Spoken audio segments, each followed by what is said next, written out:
Kia ora, New Zealand. Welcome to Sweet Chain Live. My name's Matt Drake, and this is episode 60. As you can see, I've arrived in paradise already, ready for the weekend. Brady, you're in Berhampore. Yeah, keeping that rain at bay, going out in the sunshine of nationals. Yeah, very good, yes. Hope you enjoy. Well, the final round has all been posted. FlexLine has come through. All three rounds have been commentated, recorded, posted. Yeah, they're up for viewers' pleasure. So in case you missed the action live, you can always go back and watch it, like on the beautiful course that you see behind me here. Absolutely. I'd encourage everybody to, when this show's finished, hop over to YouTube, FlexLine Media page, and go and watch it. And if you haven't already, give them a like, a subscribe, and press that bell as well, so you get future videos notified straight to you. Right. We've got a bit of a hot show tonight. We've got first up is hot scores. Then we've got some stats, some numbers, and we're going to be going deep diving, I think they call it, into some stats and numbers, and get our nerd on. Brady, how do you feel about that? It's a nerd night episode, isn't it? It's very much a nerd night episode. There's a lot of numbers tonight, ladies and gents, but I'm going to do my best to try to tell a story over the top of those numbers. But the numbers will be there for everybody to use. First up is hot scores. Before we go into hot scores, it's been reported to us that there's been an occasion or occasions where people have put in UDIS scorecards which perhaps don't reflect what actually happened on the course. The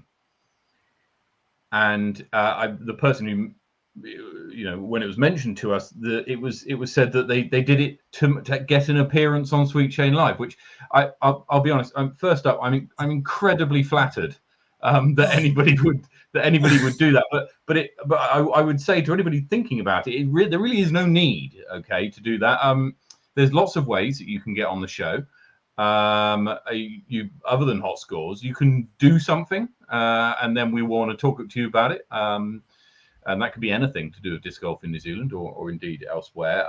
You can send us a message and get in touch, and we'd love to talk to people about what's going on in their local area. And if you think that you've got something to say, something that'll be of interest, then absolutely. But please, you do not need to sell your integrity to get on the show. So anyway, right, hot scores for this week. Here we go. Brady, take us through the South. As ever, let's start down south in Queen's Park, Invercargill. Let's go with Johnny Ferrari, upping his score from last week, coming in at 14 under par to take out the hot round at Invercargill. Up to Dunedin, Chingford Park, Cameron Mackey comes in at 9 under par. Over to Brockville, their new course, Tom McKay coming in at 7 under par. Nice shooting, Tom. Over in the Gardens, we have Alexander Bassford's coming in at 14 under par, and it's all quiet at Tucker's Beach this week. So we'll slide over the Crown Range to Wanaka. Ely Point, Matt Pritchard takes out the hot round with -4. And making it back onto the hot round, we have Ryan Cambridge, Lismore Park, 9 under par for the hot round this week. Up in the Garden City, Christchurch, Jelly Park, we have Willie T and Isaac Sasanuma Howard coming in at 11 under par to take the hot round. Brooker Ave, Joseph Berry comes in at -8. And at Queen's Park, Willie T also comes in at -8 for the week. Up in Nelson, league is going strong. Anthony Andrews one-ups himself from last week, coming in at 14 under par for the hot round. And over in Blenheim, Taylor River Reserve, Simon Feasy, none other than the Dragon himself, making an appearance at 6 under par to finish off the South Island. What do we got going on the north, Matt? Up north in Berhampore, it's Team Sweet Chain's Brett Carlisle who shoots the hot round at Berhampore, shooting 8 under par, tying the course record there in the process. So very well done to Brett Carlisle. At Hikoi, it is Ben who shoots 4 under par. So well done to him. At Harcourt Park up in Upper Hutt, Dylan Johnson hits the hot score with a -3. It's been pretty busy up at Linklater. Arthur Graham, Ryan Kitto, Team Sweet Chains, Brock Fraser, and Gus Van Gisteren all shooting 6 under par. So well done to them. And up in Topor, Ruben Pofuddy hits 5 under par. Well done to Ruben. And across west to Maryland's Devon Taylor and Jason Gray hit 1 under par. Up to Tauranga, and it's Quentin Suppers who hits very respectable +4 at McLaren's. And in Auckland, Chris Townsley hits 12 under at Henderson. Rosedale, it's the trio of Chris Kingsnorth, Simeon Jobert, and Luke Humphreys who all hit 4 under. And finally, Richard Waterson at Woodhill Blues hits 9 under par. So very well done to everybody there. Let's just have a quick look at the Thursday Throwdown League, which happened earlier on this evening. It's week 7 down in Queen's Park this week. And it's Jeremy Brockenshire who shoots the hot round with a 10.29 rated 16 under par. So very well done to him. Second place went to Jasper, Joseph, and Jaden. Joseph Berry and Jaden Watkinson tied in 3rd place. Over to the ladies. And Sapphire Waidu hits an 8.31 rated 3 under par. So very well done to Sapphire. Right, let's get into some stats. Yeah, I mean, Stephen Reed's showing us what to do. There you go. If you do want to get on, write a comment like this one. Which brings me to my next point is that today is a Ask Us Anything show. As we're going through all of these stats, if you want to, if you've got a question on anything that we're covering tonight, or you want to ask us a little bit about, or for a little bit more detail, I've got some FAQs from the data analysis team. They've been going hammer and tong to get this presentation for you today. And they also have left me with an FAQ should any curly questions come up that I'm not able to answer. So yeah. Now, Brady, I've taken you through this very briefly earlier on today. But it was very brief, and so we'll do a little bit more talking about each of the points as we go along. Okay, are you ready? Yes, I'm ready. Excellent. Okay, right. Let's get into this then. So first up, there's 2 sources that I've used as for this analysis, namely UDisc and PDGA. So shout out to both of those organizations. If you have UDisc but don't have UDisc Pro, then sign up. It's a very good tool for a very, very cheap amount. And if you're a PDGA member, then I encourage you to keep your PDGA membership active. If you're not a member of the PDGA, then I encourage you to join it. First up, let's just start by framing some of this data and talking about the scope. The data that I've got from UDisc is the top 20, but based on the top 20 disc golf courses by rounds logged in UDisc in 2021. Right. So I do appreciate that that's not going to be all disc golf played in New Zealand. Far from it. In fact, UDisc estimate that about 1 in 5 rounds are put onto UDisc. So 4 times as many rounds aren't put on UDisc as are. That's a worldwide stat. And there'll be players also who sometimes score on UDisc and sometimes don't. And then there'll be some people who play doubles and they don't appear, etc. So there's lots of things which will affect the sort of validity of these numbers in terms of saying this is how many rounds were played at a course. But because all of these factors affect all of the courses probably relatively equally, then it still, I think, gives us a relative indication of what's going on in New Zealand. As far as PDGA data is concerned, PDGA only show, or rather I can only access the player data for players with current, not expired PDGA memberships. So it's worth saying that when we get onto this data, that there are a few notable mentions of people who don't have current PDGA memberships. In the men's MPO division, Blair Joins and Damien Peters jump to mind.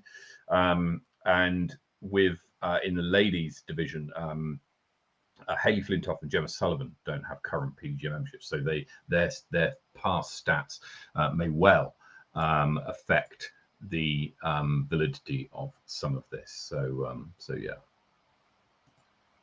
So the top 20 disc golf courses in New Zealand, based on number of rounds logged in UDisc in 2021. For the North Island, it's these 11. These 11 courses are the feature in the top 20.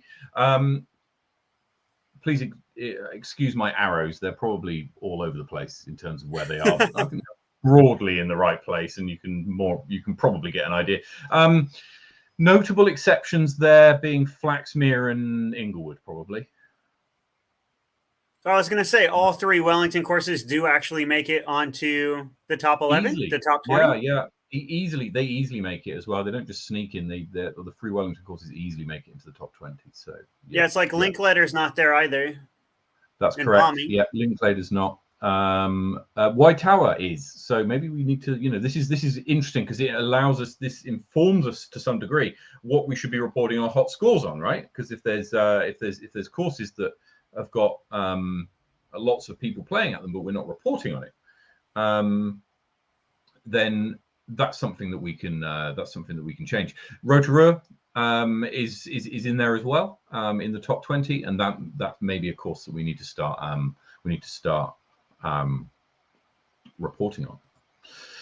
So down south, it's all the hits, all the ones that you'd expect from down south. 3 in Christchurch, 2 in Queenstown, 2 in Wanaka, Dunedin, and Invercargill. There's not really any in there that are kind of a big surprise or any big omissions.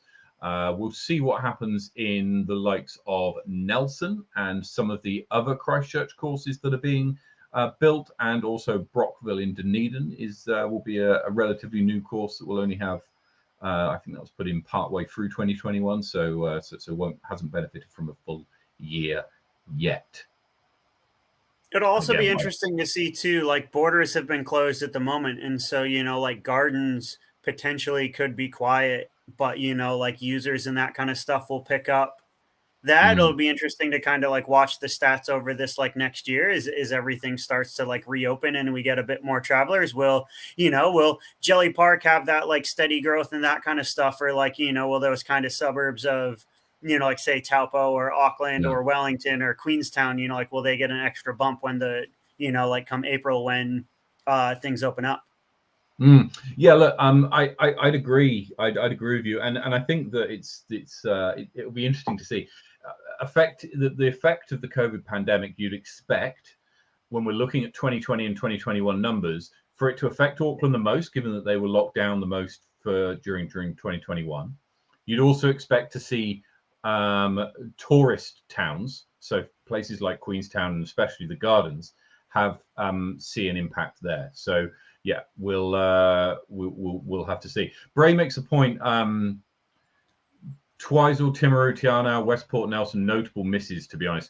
They might be notable misses, Bray, in terms of courses in New Zealand, but however, they don't feature in the top 20 most played courses according to UDisc rounds scored in 2021. So that's why they're not on this list. I appreciate that they're very good courses.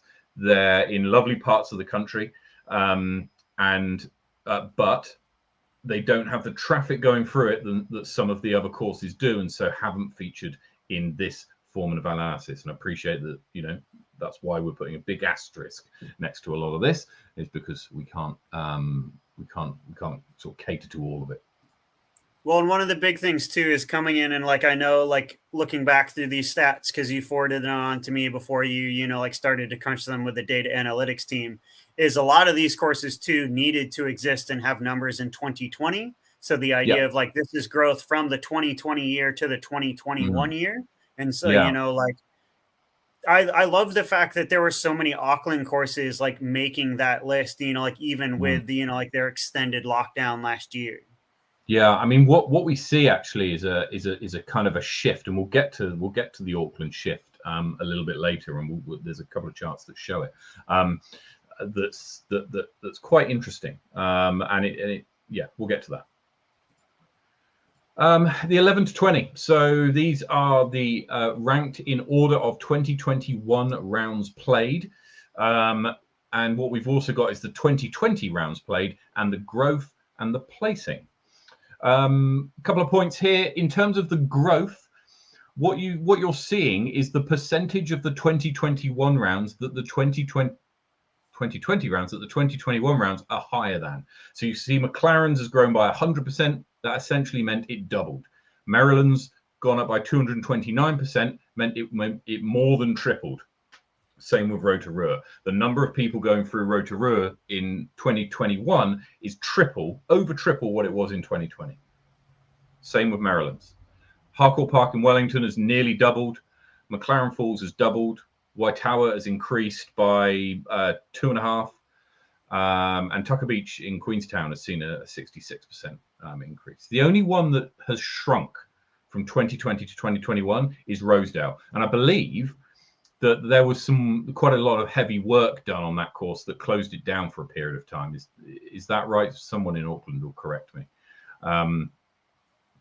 Yeah. So yeah, I was going to say Rosedale's still under construction, I think. So they still got temporary stuff as they can only play like 7 of their normal holes at the moment. So I mean, you can see that the growth of Rosedale, it has shrunk from the number of rounds put in, and it's gone down 8 places. So it was third. It was the third most popular disc golf course in New Zealand, and now it's the 11th. Brooker Ave in Christchurch and Spa Park makes a new approach, a new entry straight in at number 13. What's also interesting for me is that we mentioned that Hikoikoi and Berrenport, as well as Harcourt Park, make it into the top 20. We do have some questions coming in, Matt, about... Sorry, go on. We have questions coming in about individual holes and scores of courses and that kind of stuff. This is just players and rounds played. So this has nothing to do with like difficulty of course and like that kind of stuff. And we'll get into like more stats that come up over like rounds played, individual users and that kind of stuff. But like this has nothing to do with scores, just popularity and use using the UDisc app. Yeah, and also bearing in mind that even if we limit it to New Zealand, the number of rounds played in New Zealand, we'll get onto this in a minute, is over 75,000 in 2021. If each course is on average, I don't know, 13 holes, 14 holes, I'm going to say it's about that, then we're talking about probably close to 1 million data points in terms of holes played, and that might be a little bit of a struggle to get the data from, at least initially. So the top 10. Here's your top 10. And as you'd probably expect, Jelly Park is top. It's doubled. The number of people recording UDisc rounds at Jelly Park has practically doubled from 2020 to 2021. And Brady, 15,756 is 300 people a week. 300 rounds a week in that one course. And I'm sure if you speak to anybody at the NZDSF shop who sit down there on a Sunday, I think it is, they'll attest to that. And of course, on a sunny Sunday in January, you're going to have far more than 300 people going through as well. This is just 300 rounds on UDisc. This isn't even counting people who rock up and families with starter packs. You know, this is like a tip of the iceberg, I would argue. All of these numbers are. Yeah, absolutely. And I think that what's interesting, what I will say at this point is actually, if anybody wants this presentation, then I'm happy to email it to you. Just send me your email address in a PM, in a DM, sorry, and we'll. Yeah, I was gonna say, leave a comment below. If you want this presentation, leave a comment saying, send me the details in your email and we'll send it through. I mean, it could be useful if you want to present to councils or trusts to get funding or whatever. If you might find the numbers particularly useful if you need to demonstrate the growth of the sport. Elsewhere, Queen's Park Disc Golf Course in Invercargill has increased. We'll see why it's increased in a minute. That's an interesting increase, actually. That Queen's Park one hasn't increased by as many as Jelly Park has. Henderson Henderson's gone up 9 spots and has really kind of taken all the traffic that Rosedale had to a degree, and people have gone to Henderson, as well as seeing organic growth that the whole country's seeing as well. And actually, if you combine Henderson and Rosedale's numbers, it overall increases their growth figure comes out about 77%, which is what you'd perhaps expect for that. So Queen's Park Reserve in Christchurch has doubled. So Christchurch has been doing well in terms of its growth. We'll get down to a city by city breakdown in a second. The Gardens has increased, but not by a huge amount. So it's only increased by 24%, and you can see that increase there. The reason for that increase we'll get onto in a second. It's probably not what you think. Well, it's because Mikey U doesn't have UDisc Pro anymore, so his rounds don't even count. Well, that could be it. That could be it. But we'll we'll get onto that one in a second. Lismore makes an appearance in the top 10, outstripping Ely Point, and has increased by about 1,000 rounds over the course of the year. So it's about 20 rounds a week increase for Lismore. And then we've got Berrenpore, which has doubled in use from 2020 to 2021. That's a nice story to take to the golf club. And Hikoikoi has also almost doubled as well. What's interesting to me is that if I had to put the popularity of courses in Wellington in order, I probably wouldn't have put them in this order. I probably would have put Harcourt Park first.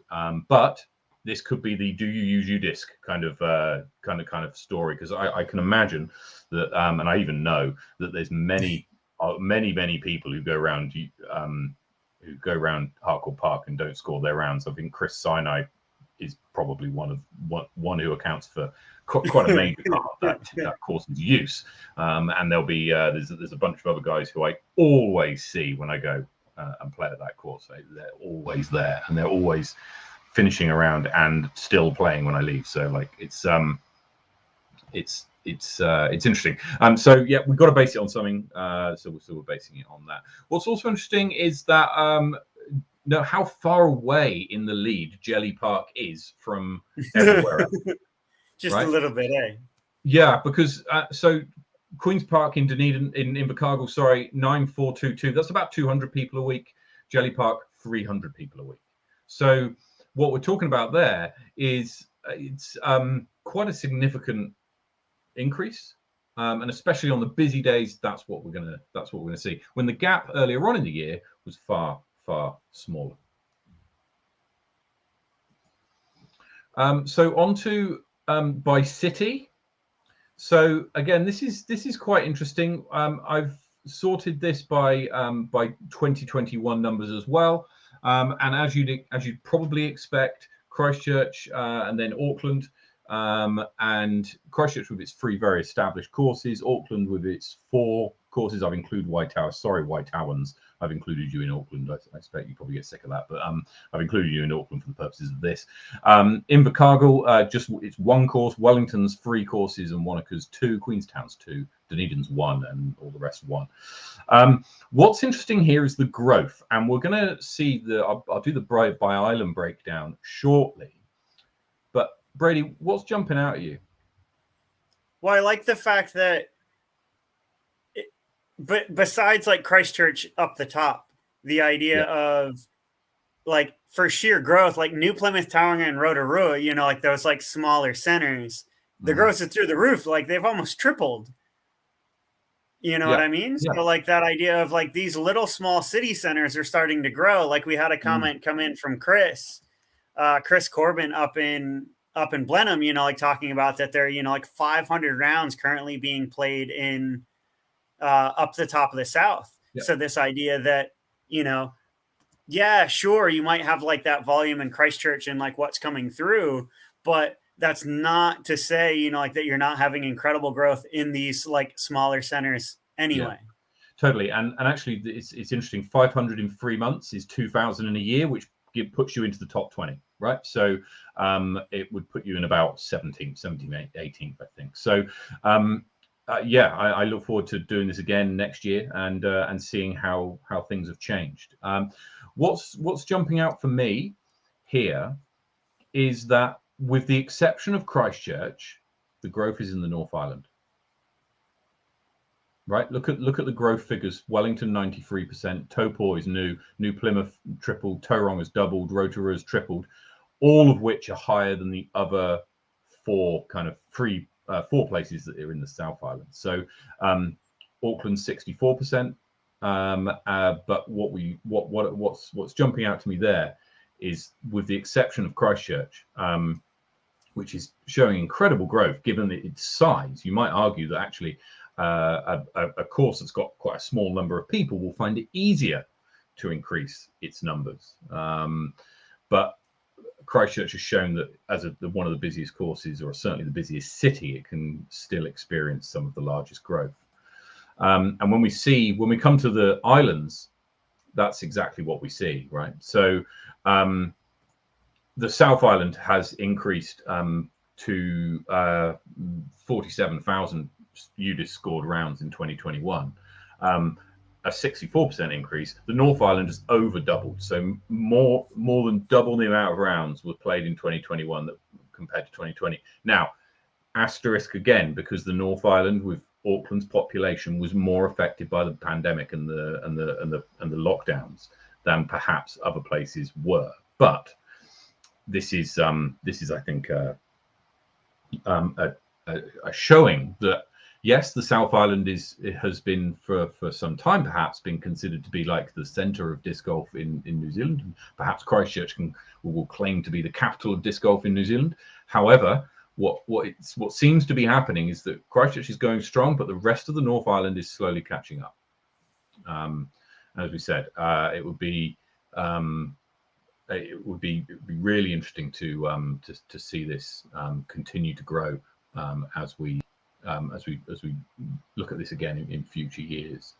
Well, I mean, one of the things too that like I notice, and I don't think it can really be overlooked, and like, yeah, sure, like the North Island is growing, but according to UDisc, 60% of all rounds played on UDisc last year were played on the South Island. Full stop. Yeah. Like, so you can say whatever you want about growth, but 60% to 40% are played on the South Island. So like by pure volume, like the South Island is crushing it. Yeah, totally. And yeah, I'd absolutely agree with that. Bray's come and said that I would say that Hayden has definitely helped boost North Island disc golf growth. Yeah, undoubtedly so. You know, events and pop-ups and stuff. If you run an event which gets someone playing around that they might not otherwise have played, of course, that's going to have an impact. You do that more times, you're going to have a bigger impact. Absolutely. So yeah, I mean, the phrase, the old what is it, Wayne's World, build it and they will come kind of phrase. Is that where it's from? No, it's from Field of Dreams. Field of Dreams. Why am I getting those two mixed up? Field of Dreams. Build it and they will come. It is very true. At the stage of the size of the sport at the moment in this country, build it and they will come. If you want to do your bit to increase the amount of disc golf played in New Zealand, run an event and just advertise it within the local area. I mean, and when I say advertise, you don't need to do too much to get some people playing who might not otherwise have played. So yeah. Well, and I'd have to say one of the big things, and you can knock it all you want and you can say what you want, the number one city by growth and by numbers is Christchurch. The 2022 New Zealand Disc Golf National Champion is from Christchurch. Yep. So like, say what you want about like how they're doing it, and you can say what you want about Jelly Park, that it's too short and it's too easy, and you know, like 1050 rated rounds that are 17 under par and all of this. They're doing something right. So you can say like, oh, don't join the cult, don't drink the Kool-Aid, but I would argue that they're doing really good things, and that their growth and their numbers, and yeah, their courses may be easier on the skill level, but you know, like they're nearly double the second city.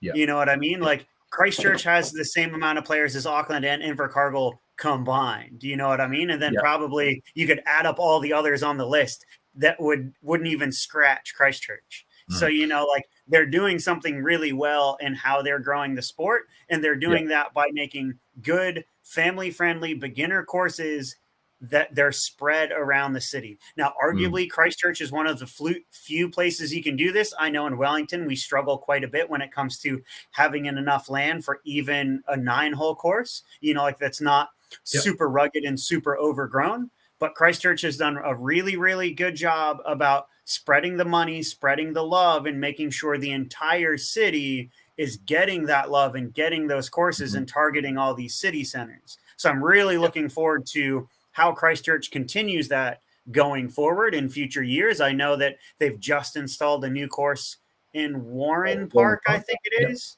That's right. So the idea that heaps more coming. Yeah, look, and I'd say, look, if you want to, if my view on this in terms of the reason why Christchurch and in particular Jelly Park does so well, I think there's a number of things that it has going for it, right? So, and I'm sure most of you have probably played Jelly Park before. If you haven't, I'd encourage you to get down, be one of those 300 people a week or more that go down and play. And what they've got is that they've got a course that's in a nice park. It's a very nice looking park. It's got a little river running through it and lots of trees and flowers, and it's a nice place to be. It's in the middle of a relatively residential area, across the road from a school, and so it gets a lot of kind of foot traffic from local people walking dogs and that kind of thing, which brings people to brings people's attention to disc golf. And you wouldn't be I can almost guarantee that there'll be a few people who have started playing disc golf because they walked through the park and saw someone playing it, right? So they've got that going for them.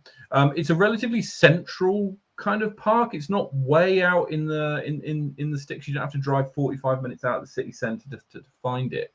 And what we say about it being short, yeah, look, it's short, but it's good enough, right? And what it's good enough for is for people who have never played the game before to have a round and then want to play again.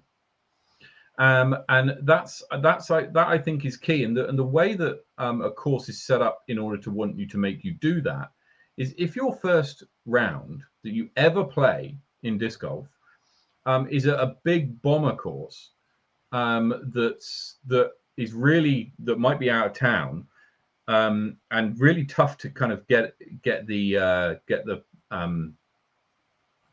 or score on, or for a beginner, I mean, for an absolute someone who's starting out, then I think that's something which isn't conducive of getting people to come back.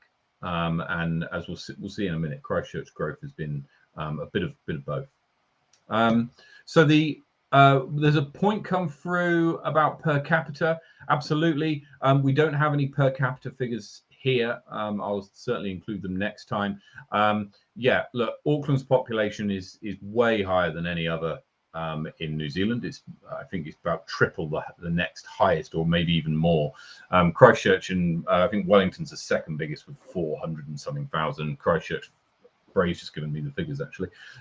Christchurch 369, Invercargill 57. So on the face of that, it would seem that Invercargill per capita is doing relatively well, although Wanaka might have a shout in that. That's the population there is pretty small. But anyway, the per capita has not been included in here, so I can't really comment on it too much. But a lot of people saying that it'd be interesting. Hemi's asked the question: how many people do you think didn't renew their UDIS subscription after it wasn't included in their PDG membership? Hemi, I don't know, but honestly, it's $2 a month. So it's between $2 and $3 a month.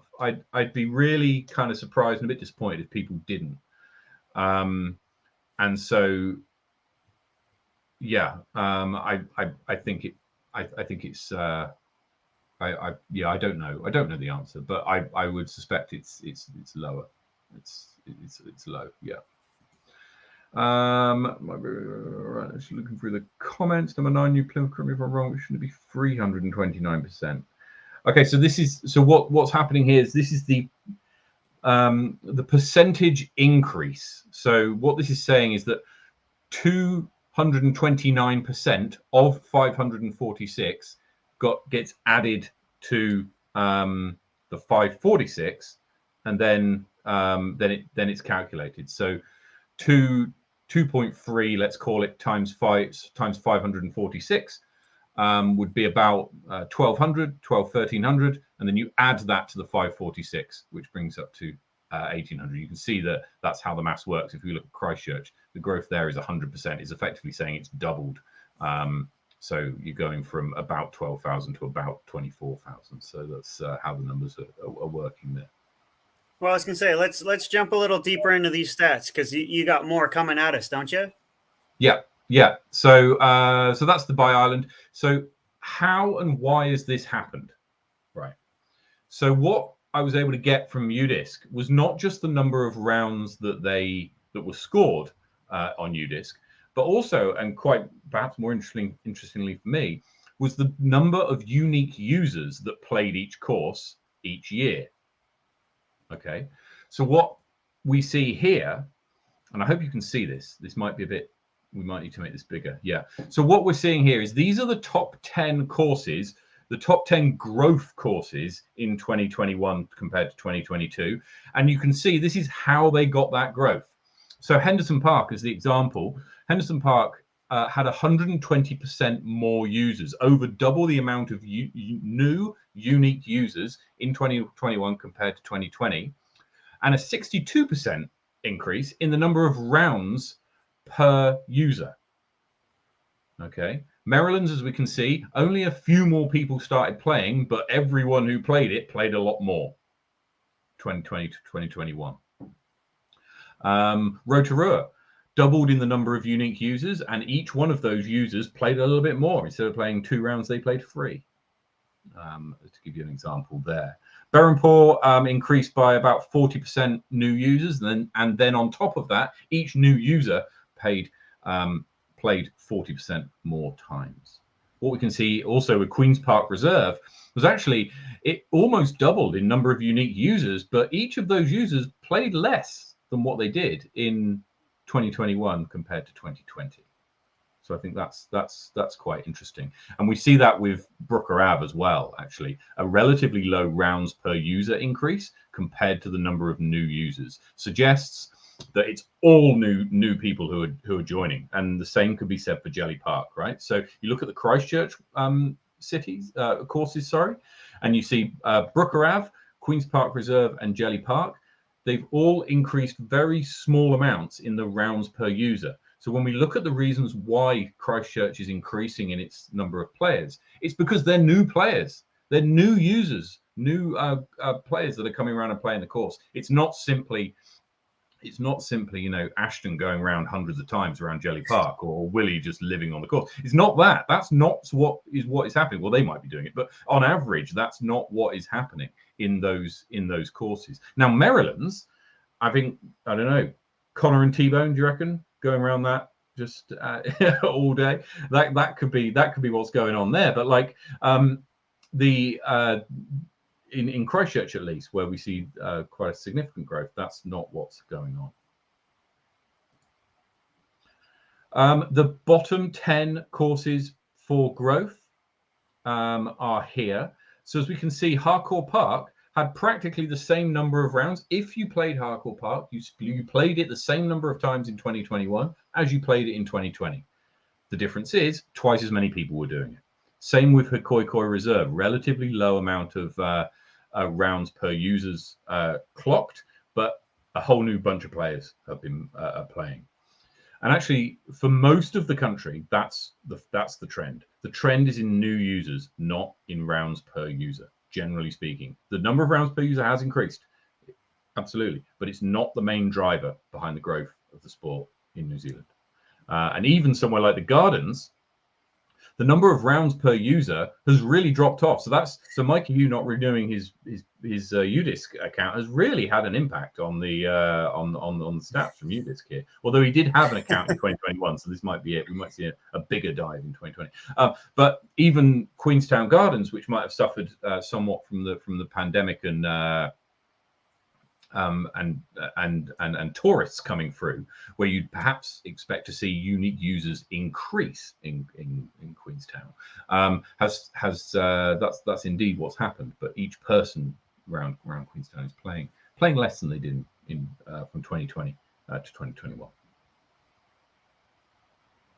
Well, right, and that's, it came up earlier of people thinking like, oh, those shorter courses, like the Auckland courses, more rounds are going to be played, because they're only 9 holes versus, like 18, and you could say the same at, like Barrenpore, or the same at, like Kakoikoi, but it's not that. It's not people playing more rounds. That's not why it's going through the roof. It's new users. Yep, so new people are playing disc golf. New people are signing up for UDisc. And because of that, like the more unique users are playing these courses, and that is what's causing this growth. Besides whatever the heck's going on in New Plymouth, I would argue it has to be more than Kana and T-Bone. I'm sure Jace and Brian and Amy Whitmore and all those folks up there playing heaps more in the Naki. But yeah, it's definitely the majority of both of these slides show. It's new users, it's new players, straight up. Yeah, and interestingly, in terms of the numbers in the numbers in Maryland's, I've got them here. So in 2020, there was 68 different people, unique people, played Maryland's over the year in 2020. That increased to 85. So 17 more people played, but the number of rounds that were logged went from 546 to 1800. Right, so they went from playing 8 rounds a year. Those 68 people played 8 rounds a year to those 85 people playing 21 rounds a year. But as we said, that's not what we see in other parts of the country. And if we compare that to Jelly Park, which we were talking about, the number of rounds per user in 2020 was 22. That increased to 24. So each person's playing the course about twice a month. But the number of users, the number of unique people playing the course, has gone up from 360 to 650. And so that's where the growth has come, and where the growth has pretty much come in more or less every course in the country. Right. So the question then is, well, if there's more people playing the game than ever before, has the quality of disc golf been increasing as the quantity of disc golf has been increasing? I think it's a question that's worth asking. So let's see if we can get into this. Now, this next chart might be a little bit confusing, so I'll explain it in a bit more detail. What we've got here is a chart which shows the number of PDGA sanctioned rounds each year, and the different colors represent different brackets of rating, right? So you can see this very top sliver here, this kind of purple sliver. You can see right at the very top, that's 950 plus. Okay, the orange, that's 900 to 950. The blue is 850 to 900. The purple is 800 to 850, and the green is 750 to 800. And this is everyone. Men, women, children, everyone. And so as we can see, I'll just double check something actually whilst we're just doing that.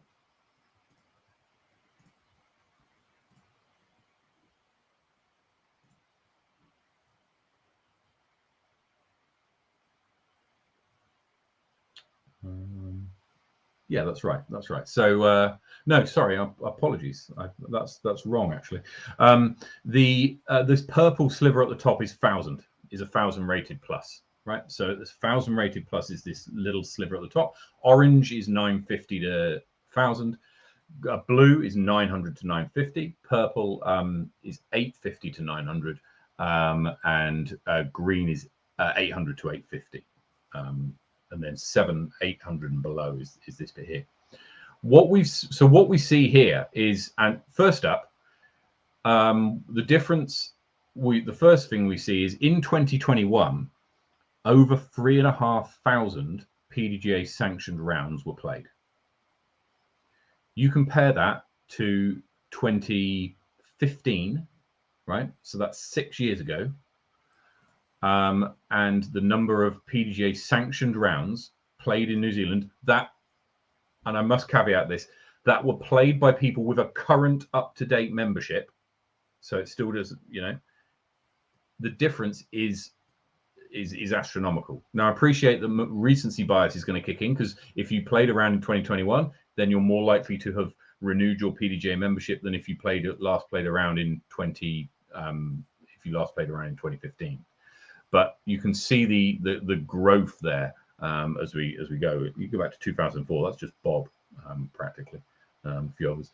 But what we also see is that the growth hasn't come at the very top end yet, nor has it come out completely spread out. The growth has come in the 800 to 900 range. That's where the biggest level of growth has seen from 2021 to 2020. So the number of 1,000 rated rounds in 2021 compared to 2020 grew by 166%. The number of 950 to 1,000 rated rounds grew by 245%. And then 900 to 950 was 270%. 850 to 900 was 270%. So the biggest growth that we're seeing is actually in the 750, 850, 950. Yeah, is in the 850 to 950 range, as you'd probably expect. So what I expect to see is this kind of bulge moving forwards and pushing more 1,000 rated rounds. We've had more 1,000 rated rounds in 2021 than we've had in any.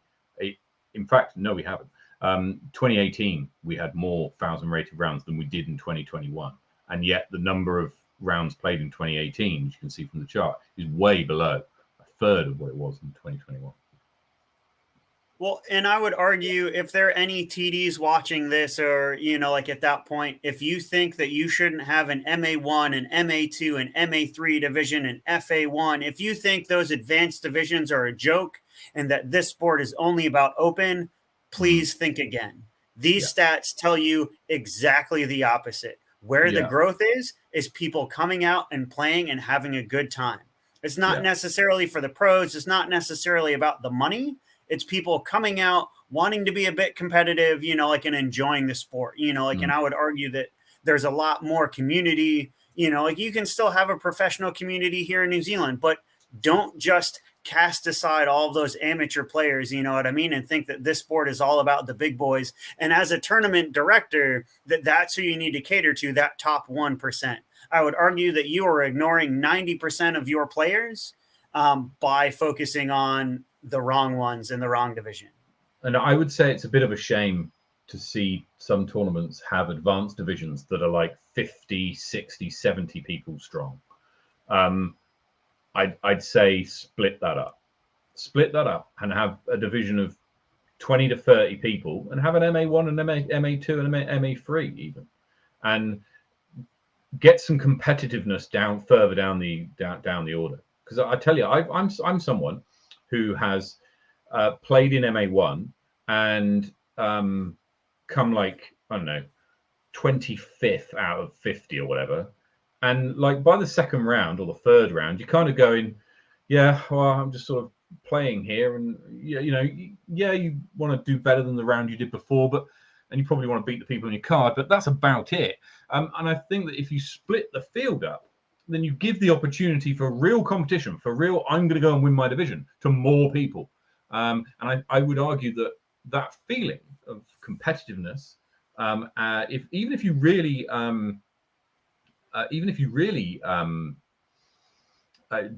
don't end up winning, but you fall by the wayside or whatever, that's still an experience that is more likely to get you to come back and play again. So I would argue that if you find yourself with a division of more than about 30 in MA1, split it up, and certainly something like 50 or 60 MA2, MA3. And if you're a player who's currently shooting 800, 850 rated golf, you don't need to be ashamed for being an MA2 or MA3. There's no shame in it at all. And in fact, you'll have a much better tournament experience, I suspect, if you play in a division where there's some competitiveness towards the end, and you've got an opportunity to win your division. So I think, yeah, and look, so Henry's made a great point here. Topor 34 in MA1, 25 in MA2, 31 in Rec. That's a good spread. That's a good spread, honestly. I'd hate to see a 90-player strong MA1 division. That'd just be daft. But that's 50% of the tournament at 160. Sorry? That's over 50% of the tournament. Yeah. But spread over 3 divisions. So, that's what we want to be seeing. So more MA2 divisions, more MA3 divisions. Because to be honest, that's where as we've seen here, that's where the growth is in the number of people playing. I can zoom in a little bit. So this shows 2016 to 2021. And as you can see, less than 500 rounds in 2016 compared to over 3,500 in 2021. Includes leagues, of course. So when you set up a league, you're getting several. Everybody's playing like 8 or 9 rounds. These statistics and the ones that follow actually don't include anything that isn't in the March ratings update. So nationals rounds aren't included. Thursday throwdowns in Christchurch currently aren't included in these stats because they haven't been put through the PDGA rating machine yet. And yeah, you can see here the size of the purple. So that's 1,000 up here. That's 950 is orange, 900 is blue, and 850 is purple. 800 is green. The growth is in this 800 to 950 range. It's not up here. In fact, the 1,000 rated one has reduced since its high in 2019. Right, let's move on to highest rated rounds in New Zealand by New Zealand players. So this little quiz coming.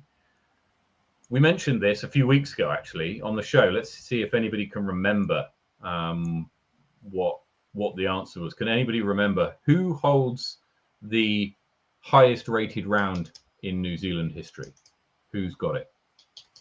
Who was it? What was their rating? And if you can, bonus points if you can tell me what tournament it was and when they did it. I'll give you a moment just to do that. We're going to be moving on now. Incidentally, to individual statistics. Yeah, we've got the answer. Very well done. Top 10. This is what the top 10 looks like. Yeah,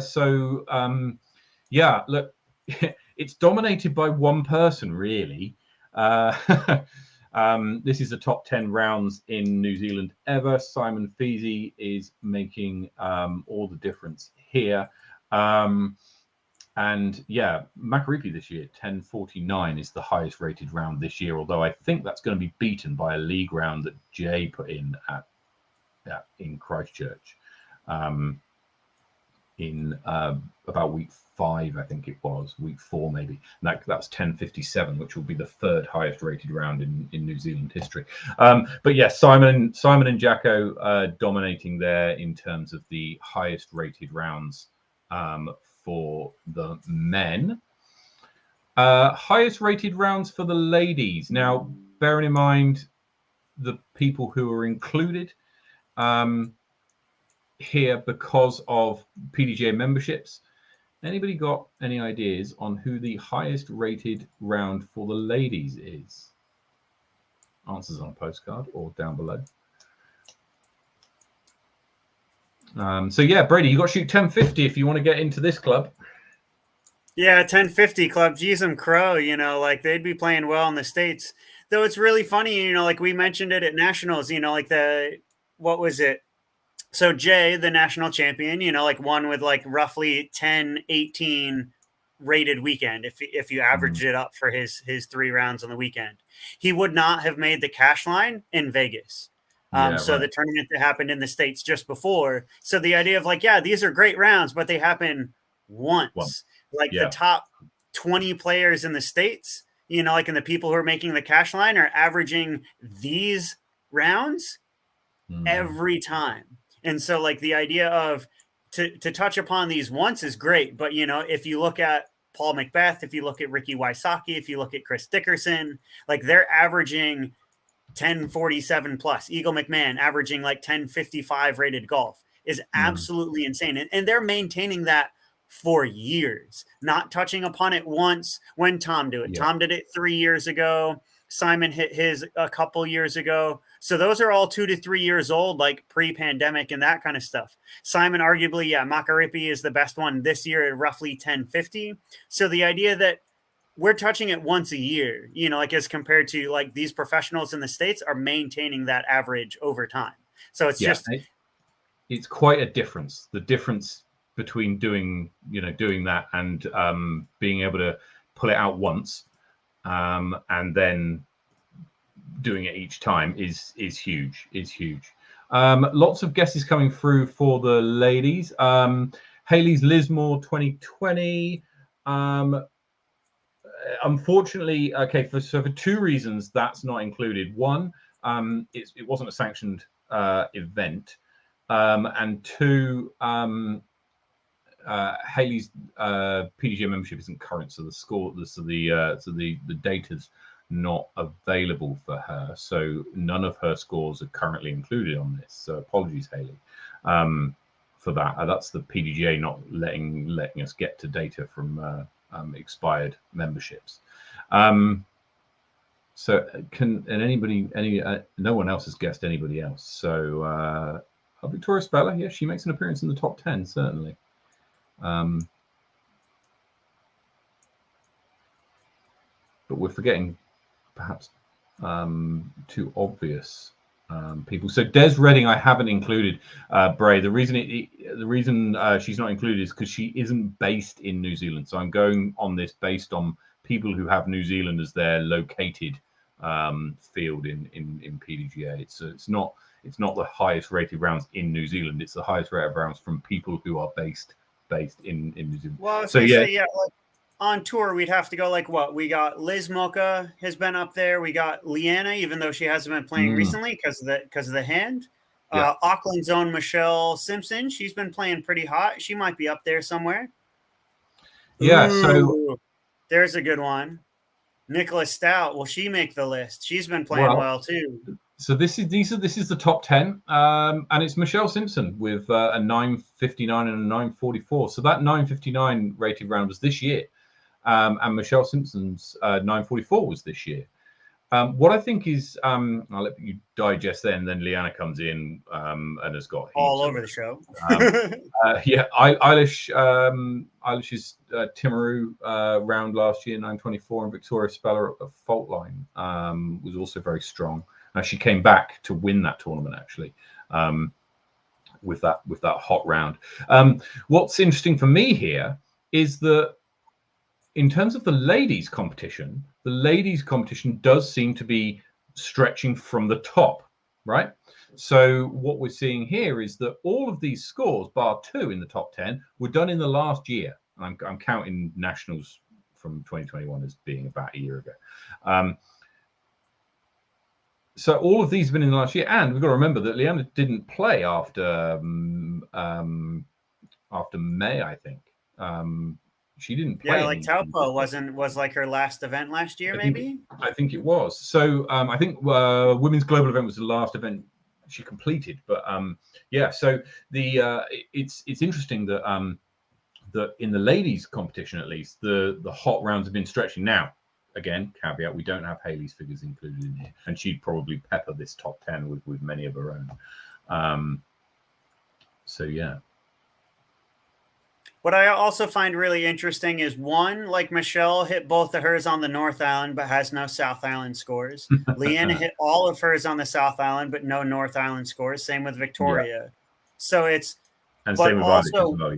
Yeah. we know, like we've talked about ratings in the past of that you need 1,000 rated players to like bring up the field. And so like that idea of you need people like Simon, like Jackson, like Paul Macbeth, like when Dave Felberg and Chris Adiego, you know, those folks came over from the States, they helped raise our ratings. And so the idea of kind of brings into question of had Leanna played those rounds on the North Island with those players like Jackson and Simon, would her rounds actually be rated higher?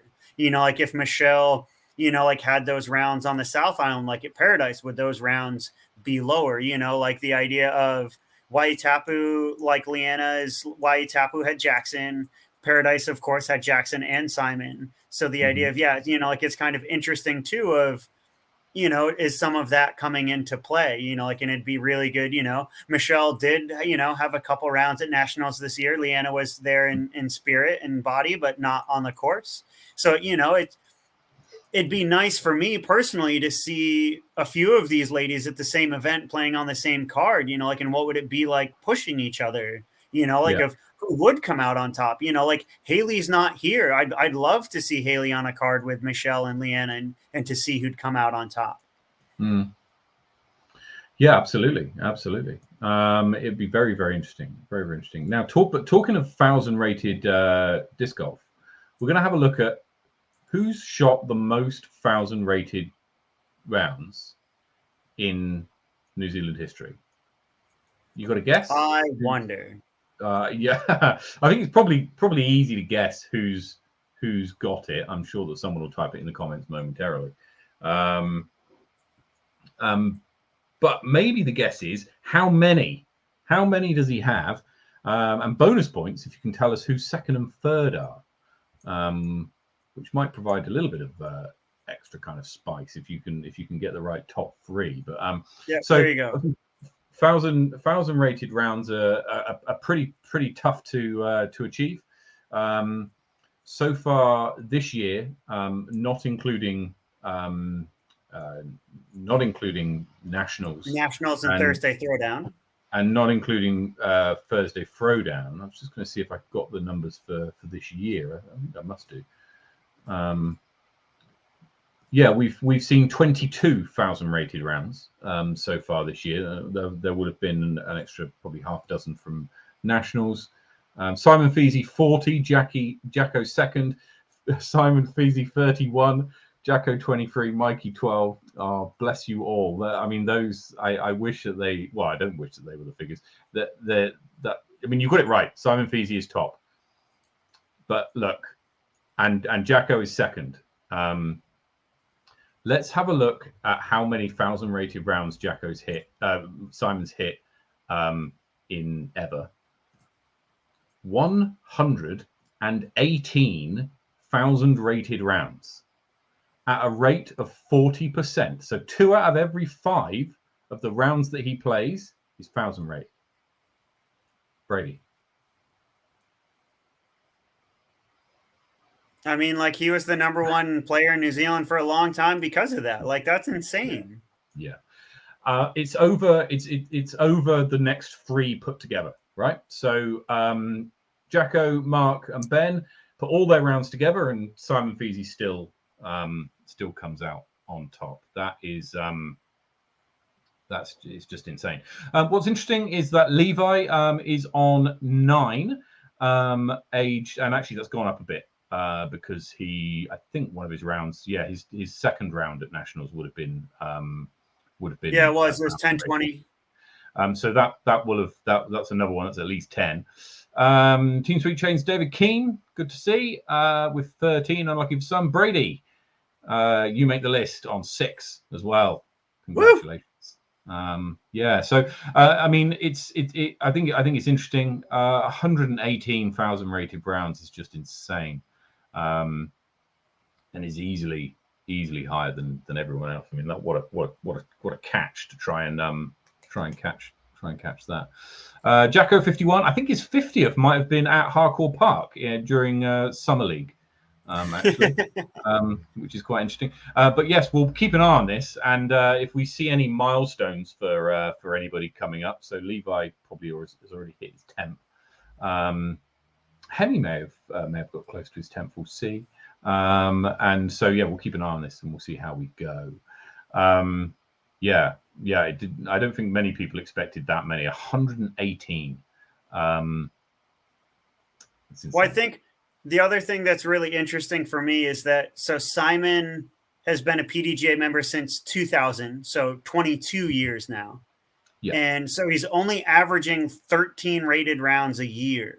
So the idea of, like if he played, I'd be really interested to kind of look at like his skew and his ratings history and to see like kind of how it moves and shifts. It's the same with Levi, like of kind of seeing how like that kind of trajectory has gone of, Simon, of course, Simon's going to have heaps of rounds and heaps of 1,000. You know what I mean? He's been playing for a very long time, and he's been playing at a very high level, and he's also traveled internationally, and played in those tournaments and events that, like are helping to bump his rating up.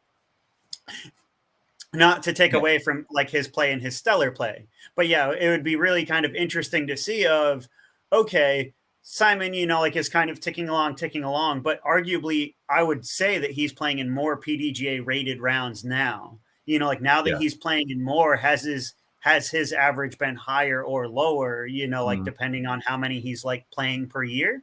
That would be interesting to see as well. I think that's interesting. The rate at which he's getting them is higher than everyone else's. So not only has he played more tournaments than the vast majority of everybody else. In fact, I can do a quick. I can tell this very quickly. Yeah, he's in terms of rounds, PDGA sanctioned rounds played, Simon Feasy's leading the way with 290. Then it's Mark on 251, and then it's Morgan Hartfeld on 175. So well done to Morgan, and then Bob Gentle 173. Roberts Crestins rounds out the top 5 with 156. I think he's played more rounds, so he's had more opportunity, you could say, to hit 1,000 rated round, but he does it more often than anyone else, right? So 5% more than Jacko, and everybody else who hits 1,000 rated on a high rate is listed there. The only notable exception is Connor McKinstry, who has hit 4,000 rated rounds in 20 sanctioned rounds. So that's a 20% rate. When he gets more rounds under his belt, maybe that kind of thing can challenge. But I mean, that's going to be some record. It's still going as well, right? Because his second round at Nationals, that was 10, 20 something rated. Yeah. And even his first round at Nationals, because he had the lead, I think, going into the second round. So, or at least very close to it. So even that could have been. I don't know the numbers off the top. So, that's just insane. But yeah, the idea of if 2 tournaments is like 6 rounds, like theoretically he's having at least 1,000 rated round every tournament he plays, roughly. You know what I mean? It's like so every good way to kind of think about it. Every 5 rounds, he's hitting 2. So one every 2.5 rounds, if you like, which is a tournament, right? You play 2 or 3 rounds in a tournament. That's 1,000 rated round every tournament, and he's played a lot. So anyway, I hope you've enjoyed the stats breakdown that we've given you today, just over an hour, which is nice. Brady, we've got the Paradise this weekend coming up. We do. Hole 2 is behind me. I believe it's hole 2. And the cards and starting holes have been released.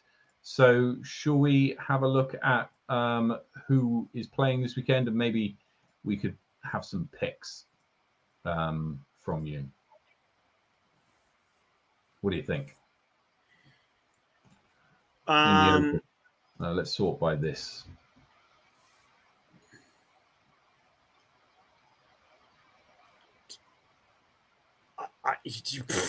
Geez, I mean, you can't really look past Simon. He plays really well down there. Jay's been playing really well. Ben, like I would argue that, like there's 3. Joseph Barry, like would be 4. Is right. And I, like Mikey's 5, like I would argue that, like, well, it'll be interesting to see if, like T-Bone can last the whole weekend. He can normally put together a really good round, but he doesn't normally put together a good weekend. Same with Roberts. Roberts has actually been putting together 2 out of the 3 rounds really well. I know that he didn't play well at Nationals, but he does play well at Paradise. But yeah, like I would go like Simon Feasy, Mikey Yu, Ben Wee, like Jay Watkinson, and then Joseph Barry would probably be your top 5, with Roberts probably being just outside in 6. Yep. Okay. So my picks for this weekend coming. Just one second. I didn't have them here, but they're not here anymore. So yeah, I'm going Simon Feasy to win, which is I think he'll win. I think Jay's got a chance of pushing him. However, his putting game and his short game, as you will have seen on Flexline, is very strong. I then think that if let's just have a quick check. Yeah, I'm going to say Tom McKay. I'm going to say Tom McKay's got a half a chance. So they'd be my top 3. In terms of ladies, you got Michelle Simpson coming down from the North Island. So it'll be interesting to see. We made the point earlier about playing well in your home island. It'll be interesting to see what the what she can do down south. And so yeah. Any thoughts, Brady? No, I'd also like to see what Paula can do. She tends to, like she's been getting a lot of practice up on those North Island and Auckland courses. So it'd be good to see her kind of play well. I was just trying to see like Hemi, can play well. Russell King has been putting together some good rounds as well. I was seeing if Chris Dickerson was going to be playing or not. He had a good battle up here. And then the other one is, though it doesn't look like he's in there. Like Ryan Cambridge, like him and I had that good battle last year at Paradise. So I was just trying to see, there are those kind of few players up and coming in the ranks, like who, if they click on the weekend, if things are feeling comfortable and they got their confidence up, there's no reason why, people can't be playing well. Totally. Yeah, you called out on Chris Dickerson. It might be Chris Dixon might well be there. I don't think he is, but Chris Dixon, having just won the belt, open at Belton, is unlikely to be making his way to Paradise. Although that would be amazing if he was. Right, that's it for this week. Hope you've enjoyed our trip up Statmandu. And we'll be doing this again because I quite enjoyed it. Hope you did.